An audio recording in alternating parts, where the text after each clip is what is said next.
Baik teman-teman, sebelum kita memulai belajar, langkah baiknya kita berdoa terlebih dahulu agar ilmu yang kita pelajari berkah dan bermanfaat. Berdoa, mulai. Bismillahirrahmanirrahim. Rabbi syrah li sadri wa yassir li amri wahlul 'uqdatam min lisani yafqahu qawli. Rabbi zidni ilman warzuqni fahman. Amin ya rabbal alamin. Doa selesai.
Assalamualaikum warahmatullahi wabarakatuh.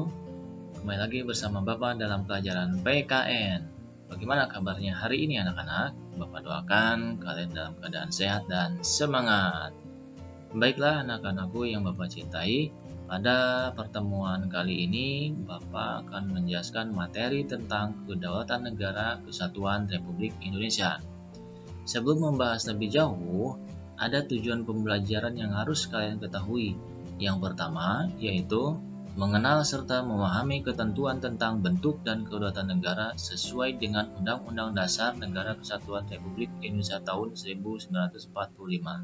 Yang kedua, menumbuhkan rasa ingin tahu terhadap ketentuan perihal bentuk dan kedaulatan negara sesuai Undang-Undang Dasar Negara Kesatuan Republik Indonesia tahun 1945. Dan yang ketiga, memahami berbagai prinsip kedaulatan sesuai Undang-Undang Dasar Negara Kesatuan Republik Indonesia. Dan yang terakhir, memahami dinamika perwujudan kedaulatan negara kesatuan Republik Indonesia.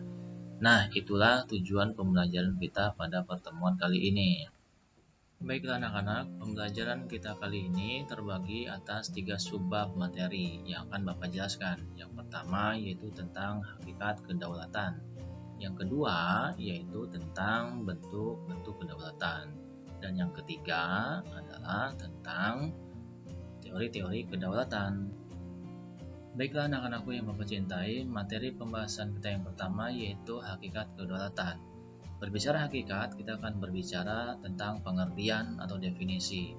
Kita lihat di PowerPoint bahwa kata kedaulatan berasal dari bahasa Arab yaitu daulah, bahasa Inggris sovereignty, bahasa Prancis souveraineté, dan bahasa Italia yaitu sovranità yang artinya tertinggi. Nah, jadi kedaulatan artinya kekuasaan tertinggi atas pemerintahan negara.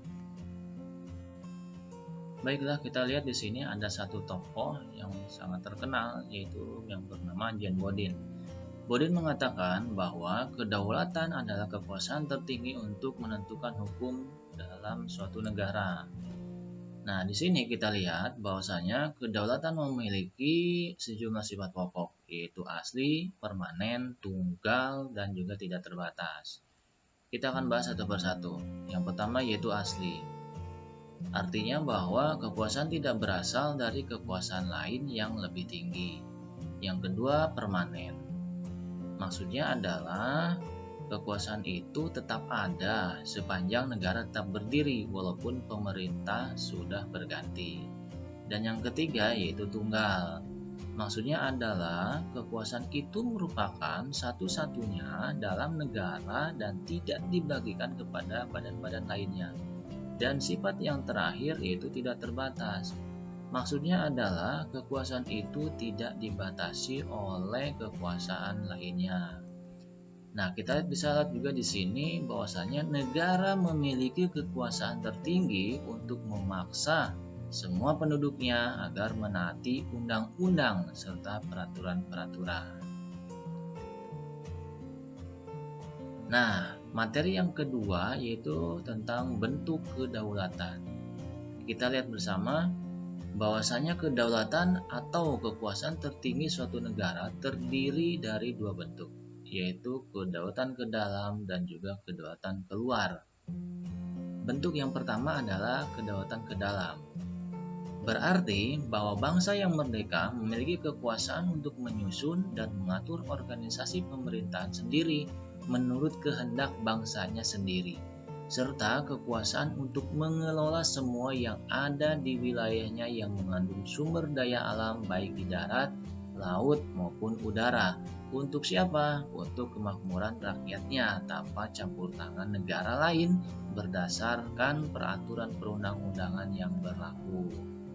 Nah, kita lihat di sini, adapun kedaulatan ke dalam Indonesia yang termuat dalam Undang-Undang Dasar Negara Kesatuan Republik Indonesia tahun 1945 antara lain sebagai berikut. Yang pertama, melindungi segenap bangsa Indonesia dan seluruh tumpah darah Indonesia. Yang kedua, memajukan kesejahteraan umum. Dan yang ketiga, mencerdaskan kehidupan bangsa. Baiklah anak-anakku yang Bapak cintai, bentuk yang kedua yaitu kedaulatan keluar atau external sovereignty. Berarti mempunyai kekuasaan untuk berhubungan dan bekerja sama dengan bangsa lain tanpa terikat oleh kekuasaan lain. Nah, kalian bisa lihat di PowerPoint. Adapun kedaulatan keluar di Indonesia itu dalam Undang-Undang Dasar Negara Republik Indonesia tahun 1945 antara lain sebagai berikut. Yang pertama, ikut serta dalam perdamaian dunia yang berdasarkan kemerdekaan, perdamaian abadi, dan keadilan sosial. Yang kedua, Presiden dengan persetujuan DPR menyatakan perang, membuat perdamaian dan perjanjian dengan negara lain. Dan yang ketiga, Presiden mengangkat duta dan konsul. Baiklah anak-anakku yang Bapak cintai, kita lanjut ke materi yang ketiga yaitu teori kedaulatan. Terdapat beberapa teori kedaulatan, antara lain teori kedaulatan Tuhan, teori kedaulatan raja, teori kedaulatan negara, teori kedaulatan hukum, dan yang terakhir teori kedaulatan rakyat. Artinya ada 5 teori kedaulatan. Kita akan bahas satu persatu. Yang pertama yaitu teori kedaulatan Tuhan, di mana teori ini beranggapan bahwa raja atau penguasa memperoleh kekuasaan tertinggi dari Tuhan.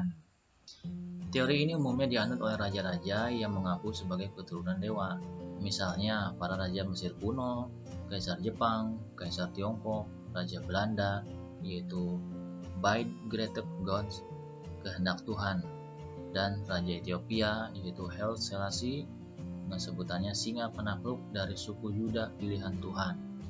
Demikian pula dianut oleh para raja Jawa zaman Hindu yang menganggap diri mereka sebagai penjelmaan Dewa Wisnu. Ken Arok bahkan menganggap dirinya sebagai titisan Brahmana, Wisnu, dan Siwa sekaligus. Pelopor teori kedaulatan Tuhan antara lain Agustinus tahun 354 sampai 430 Masehi, Thomas Aquino 1215 sampai 1274 Masehi, Hegel 1770 sampai 1830 dan juga Stahl itu 1802 sampai 1861 Masehi. Nah, teori ini banyak dianut oleh raja-raja terdahulu serta beberapa negara seperti Belanda, Jepang, dan Ethiopia. Baik, berikutnya yaitu teori kedaulatan raja. Selama abad pertengahan, teori kedaulatan Tuhan berkembang menjadi teori kedaulatan raja. Kedaulatan terletak di tangan raja sebagai penjelmaan kehendak Tuhan. Baiklah, di sini kita lihat kekuasaan raja berada di atas konstitusi. Seorang raja bahkan tidak perlu menaati hukum moral agama. Justru karena statusnya sebagai representasi atau wakil Tuhan di dunia, maka pada saat itu kekuasaan raja berupa tirani bagi rakyatnya. Peletak dasar utama teori ini adalah Niccolo Machiavelli tahun 1467 sampai 1527 melalui karyanya Itu dua prinsipal, itu adalah karyanya. Ia mengajarkan bahwa negara harus dipimpin oleh seorang raja yang memiliki kekuasaan mutlak. Nah, negara yang menganut teori ini adalah Malaysia, Brunei Darussalam, dan juga Inggris. Baiklah anak-anakku yang Bapak cintai, berikutnya yaitu teori kedaulatan negara. Nah, teori ini di mana kekuasaan pemerintah bersumber dari kedaulatan negara. Negara dianggap sebagai sumber kedaulatan yang memiliki kekuasaan tidak terbatas. Negaralah yang menciptakan hukum. Nah, kita bisa lihat bahwa peletak dasar teori ini antara lain John Bodin tahun 1530 sampai 1596 Masehi, Hegel tahun 1770 sampai 1831 Masehi, dan Jelinek 1851 sampai 1911 Masehi, dan Paul Laban tahun 1879 sampai 1958 Masehi. Pengembangan teori Hegel menyebar di negara-negara komunis. Nah, kita lihat bahwa negara yang menganut teori ini adalah Jerman saat dipimpin Hitler dan Prancis saat masa pemerintahan Raja Louis keempat. Baiklah, sini yang berikutnya yaitu berdasarkan teori kedaulatan hukum. Ya, teori kedaulatan hukum di mana kekuasaan hukum merupakan kekuasaan tertinggi dalam suatu negara. Kekuasaan pemerintahan berasal dari hukum yang berlaku. Nah, kita lihat pelopor teori kedaulatan hukum diantaranya Hugo Durkheim, Kriebe, Immanuel Kant, dan Leon Deguit. Negara yang menganut teori kedaulatan ini adalah Indonesia dan Swiss. Nah, baiklah anak-anakku yang Bapak cintai, berikutnya yaitu teori kedaulatan rakyat. Ini ada teori yang terakhir ya, di mana rakyat sebagai pemegang kekuasaan tertinggi memberikan sebagian hak-haknya kepada penguasa untuk kepentingan bersama. Nah, kita lihat tokoh yang mengemukakan teori ini adalah Montesquieu tahun 1688 sampai 1755 Masehi, dan Zhong Rousseau atau J.J. Rousseau tahun 1712 sampai 1778. Negara yang berpegang pada teori kedaulatan rakyat adalah Indonesia, Amerika Serikat, dan juga Prancis.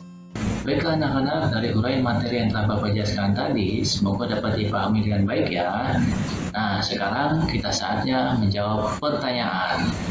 Pertanyaannya adalah, bagaimana jika negara tidak berdaulat secara utuh? Sekali lagi, pertanyaannya yaitu, bagaimana jika sebuah negara tidak berdaulat secara utuh? Nah, itu ada pertanyaan untuk pertemuan kali ini ya. Silakan jawab pertanyaan tersebut di kolom komentar dengan format nama lengkap, tanda pagar kelas, tanda pagar jawaban kalian. Setelah itu kalian screenshot lalu kirimkan screenshot tersebut pada link yang sudah tertera di kolom deskripsi, dan juga kirimkan kepada WA grup untuk kita bahas bersama-sama. Baiklah anak-anakku yang Bapak cintai, demikianlah pembelajaran kita kali ini. Sampai jumpa di pertemuan berikutnya. Assalamualaikum warahmatullahi wabarakatuh. Salam Pancasila.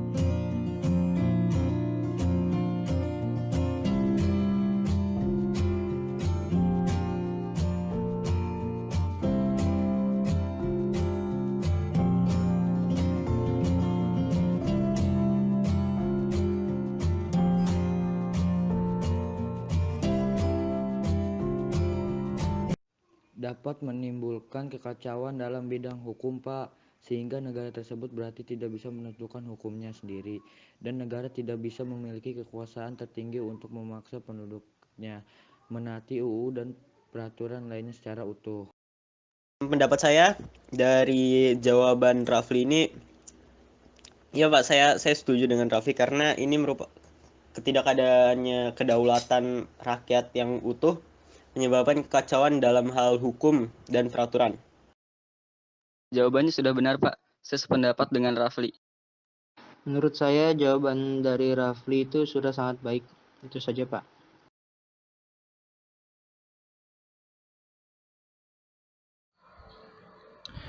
Baiklah anak-anakku, jawaban yang kalian berikan sangat luar biasa sekali. Bapak sangat mengapresiasinya. Baik, Bapak akan bahas terkait jawabannya ya.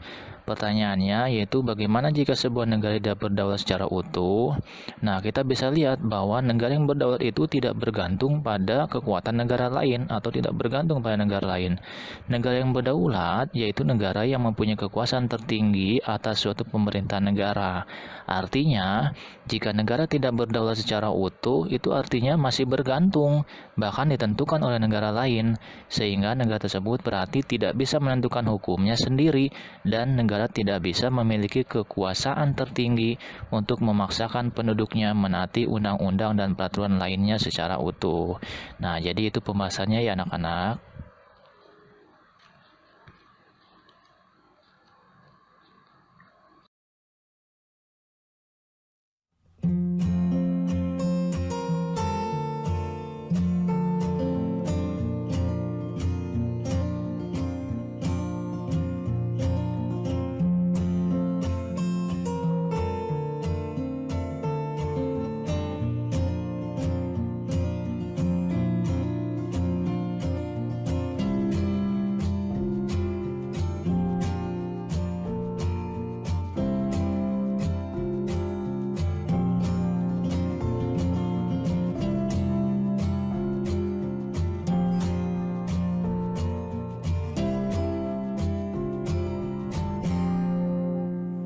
Assalamualaikum warahmatullahi wabarakatuh. Nama saya Mulkan Fatim Warik dari kelompok 1. Di sini saya akan memaparkan hasil dari tugas kelompok 1, yaitu memaparkan aspek informasi yang tercantum dalam lembar tugas kelompok. Yang pertama, pengertian kedaulatan. Kata kedaulatan itu sendiri berasal dari bahasa Arab, yaitu daulah, yang artinya kekuasaan tertinggi. Pengertian kedaulatan itu sendiri adalah kekuasaan yang tertinggi untuk membuat peraturan perundang-undangan dan melaksanakannya dengan semua cara yang tersedia. Yang kedua, perbedaan kedaulatan ke dalam dan kedaulatan keluar. Kedaulatan ke dalam memiliki arti bahwa bangsa yang merdeka mempunyai kekuasaan untuk menyusun dan mengatur sendiri organisasi pemerintahannya menurut kehendak bangsanya sendiri, tanpa ada campur tangan dari negara lain sesuai dengan perundang-undangan yang berlaku. Assalamualaikum warahmatullahi wabarakatuh. Nama saya Nova Abdul Halim. Saya dari kelompok 6 akan memaparkan hasil kerja kelompok dari kelompok 6. 3. Sifat pokok kedaulatan. 1. Asli. Artinya kekuasaan tidak berasal dari kekuasaan lain yang lebih tinggi. 2. Permanen. Artinya kekuasaan itu tetap ada sepanjang negara tetap berdiri walaupun pemerintah sudah berganti.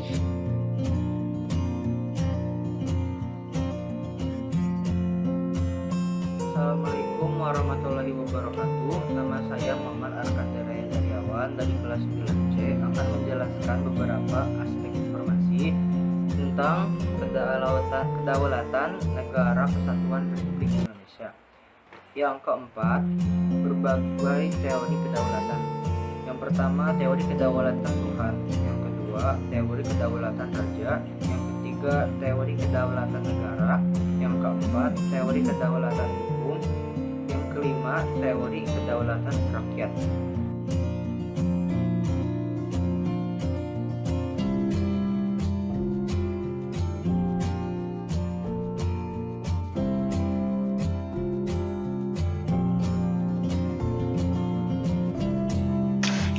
Assalamualaikum warahmatullahi wabarakatuh. Saya Rafli Dwiandana dari kelas 9G ingin menjelaskan aspek informasi kedaulatan negara kesatuan Republik Indonesia. 5. Contoh negara pengadopsi tiap teori kedaulatan. 1. Teori kedaulatan Tuhan. Teori ini banyak dianut oleh raja-raja terdahulu serta beberapa negara seperti Banda, Jepang, dan Ethiopia. 2. Teori kedaulatan raja. Negara yang menganut teori ini adalah Malaysia, Brunei Darussalam, dan Inggris. 3. Teori kedaulatan negara. Negara yang menganut teori ini adalah Jerman, seperti dipimpin oleh Hitler dan Prancis saat masa pemerintahan Raja Louis IV. 4. Teori kedaulatan hukum. Negara yang menganut teori kedaulatan adalah Indonesia dan Swiss. 5. Teori kedaulatan rakyat. Negara yang berpegang pada teori kedaulatan rakyat adalah Indonesia, Amerika Serikat, dan Prancis. Ya, terima kasih.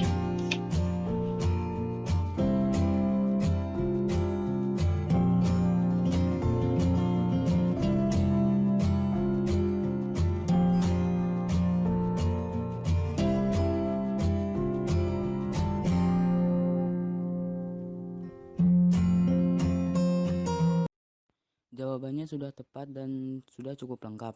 Cuma, menurut kelompok 1, apa saja syarat dikatakan sebuah negara? Kalau menurut saya dari kelompok 5, jawaban dari kelompok 1 ini menurut saya sudah cukup, sudah benar. Menurut saya dari kelompok 3, jawaban dari kelompok 1 sudah sangat jelas dan sangat baik. Benar. Kalau menurut saya dari kelompok 6, jawaban kelompok 1 sudah cukup benar. Menurut saya dari kelompok 8 itu sudah benar-benar jelas.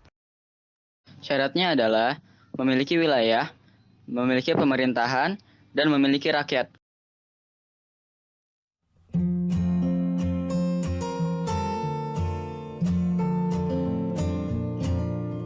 Assalamualaikum warahmatullahi wabarakatuh.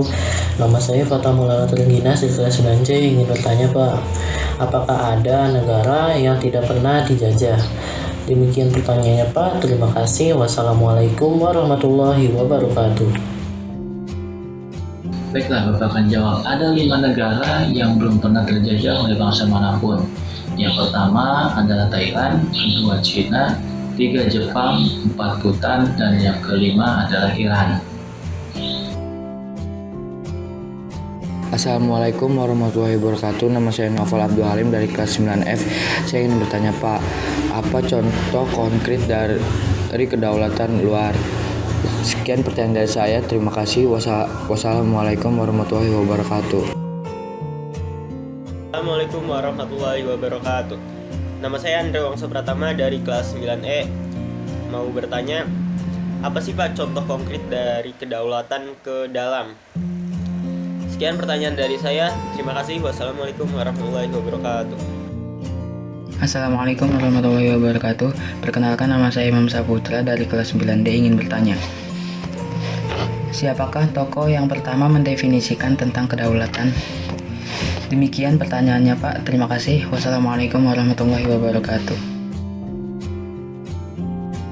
Warahmatullahi wabarakatuh. Nama saya Aditya Oktavian dari 9I. Saya ingin menanya Pak, negara apa saja yang mengadopsi teori kedaulatan? Assalamualaikum warahmatullahi wabarakatuh. Saya Raffi Duyadana dari kelas 9G, kelompok 7 yang bertanya, apa perbedaan kedaulatan ke dalam dan kedaulatan keluar? Terima kasih. Wassalamualaikum warahmatullahi wabarakatuh.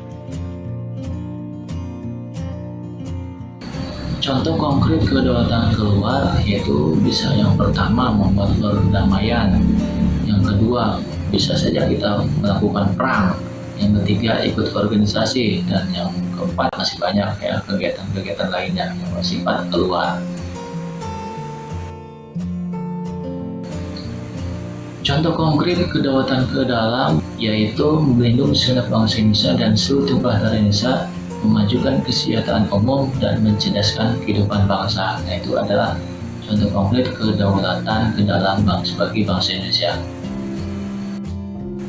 Tokoh yang pertama mendefinisikan tentang kedaulatan adalah Jean Bodin. Beliau adalah tokoh hukum yang berasal dari Prancis.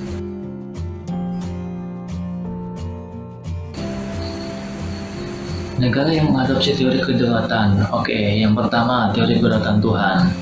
Teori kedaulatan Tuhan ini diadopsi oleh raja-raja terdahulu.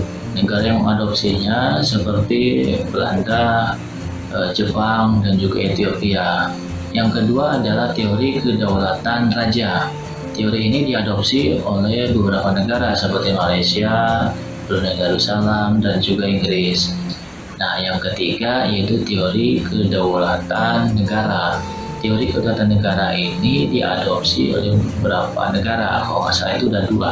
Yang pertama yaitu Jerman ketika pemerintahan Hitler, dan juga Prancis ketika pemerintahan Raja Louis keempat. Dan yang keempat yaitu teori kedaulatan hukum. Negara yang mengadopsinya yaitu Indonesia dan Swiss. Dan yang terakhir teori kedaulatan rakyat. Negara yang mengadopsinya adalah Amerika Serikat, Indonesia, dan juga Prancis. Apa bedanya kedaulatan ke dalam dan kedaulatan keluar? Perbedaannya adalah jika kedaulatan ke dalam, yaitu mereka memiliki kekuasaan untuk membuat peraturan hukumnya itu sendiri. Sedangkan kedaulatan keluar, yaitu mereka memiliki kekuasaan untuk menjalin kerjasama dengan berbagai macam negara.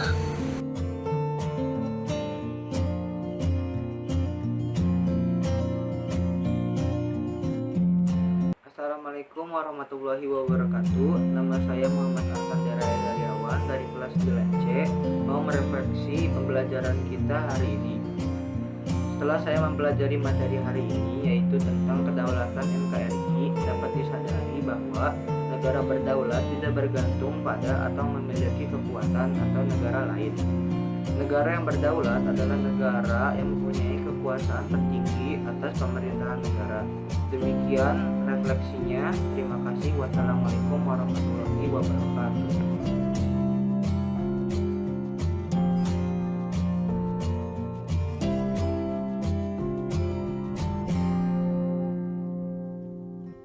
Assalamualaikum warahmatullahi wabarakatuh. Nama saya Mulkan Fatim Warik, ingin menyimpulkan definisi kedaulatan pada materi pembelajaran kita hari ini. Jadi, kedaulatan adalah kekuasaan tertinggi untuk menentukan hukum dalam suatu negara yang memiliki 4 sifat pokok, yaitu asli, permanen, tunggal, dan tidak terbatas. Dilihat dari kekuatan berlakunya, kedaulatan dibagi menjadi kedaulatan ke dalam dan kedaulatan keluar. Teori-teori kedaulatan menurut beberapa ahli kenegaraan yaitu teori kedaulatan Tuhan, kedaulatan raja, kedaulatan negara, kedaulatan hukum, dan kedaulatan rakyat. Sekian dari saya, kurang lebihnya mohon maaf. Wassalamualaikum warahmatullahi wabarakatuh.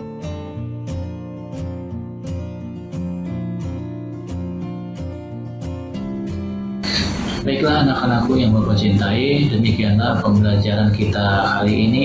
Sampai jumpa pada pembelajaran berikutnya.